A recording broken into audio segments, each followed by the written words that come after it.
Well, this morning we are continuing our year-long campaign called the Buddy Project. News 3 has teamed up with Dean Clinic to focus on ways to combat bullying. And Dr. Paster is here this morning to share the result of a new study on the impact of bullying. That's right. And there is a significant impact. Oh, absolutely. Lifelong impact. And let me do it by way of demonstration. Okay. Take this clean sheet of paper, okay?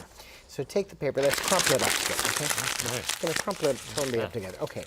Now take the piece of paper, take it out, and smooth it out, okay? Smooth it out like this. And say to that piece of paper, I'm so sorry. I'm so sorry. Okay. No matter how much you say I'm so sorry, this piece Yep. of paper still has creases. Still has creases. It still has scars. It's still, you can't make it whole. It's still affected. And that's exactly what happens with bullying. The newest study shows that people who are bullied are more likely to have health problems later on in life, more likely to have depression, more likely to hurt themselves, more likely to commit suicide.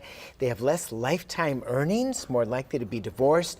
It can be a lifetime of problems, and we have to take it seriously. I believe that. I think it really has an impact even as you grow into adulthood and on your self-esteem. Right, right.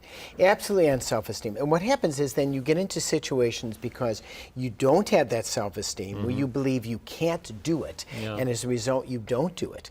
And it's very interesting. It doesn't just affect the people who are bullied, it also affects the bullies. The bullies are more likely to be incarcerated, have drug and abuse problems, more likely to have divorce issues. So in other words, this interaction between the bullies and the people who are bullied, it's a big problem. And right now, it's not just physical bullying, it's cyberbullying.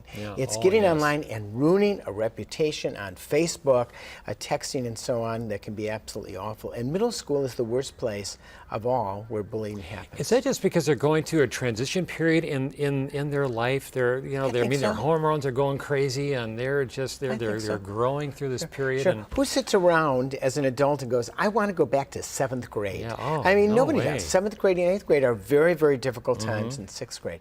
And I think it's very important for parents, for teachers, for educators to make a difference. And I'll tell you who's ahead of this. Europe.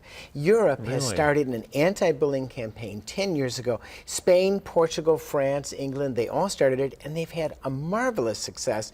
And we're late to the game, but that doesn't mean that we can't take action today. Yeah, you mentioned the people who do bully, and to me, these are folks who are insecure.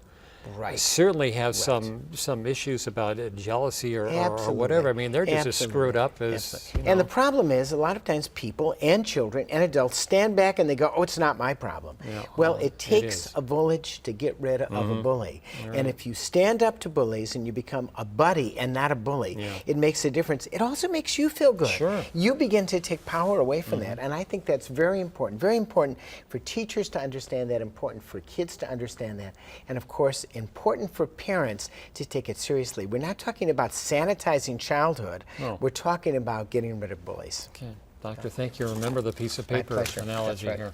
Okay, thank you. My pleasure. Well, earlier this morning, Hattie and Mary Jo and I, we pledged to be a buddy and not a bully, and we want you and your kids to take the pledge too. And for more information about the pledge and how to get a bracelet, these cool bracelets that we're wearing, go to Time for Kids on channel3000.com. It can be found under the At Home tab. We'd also love to see your videos of you taking the pledge. You can submit them on the Time for Kids page or email them to timeforkids@wisctv.com. We'll be right back.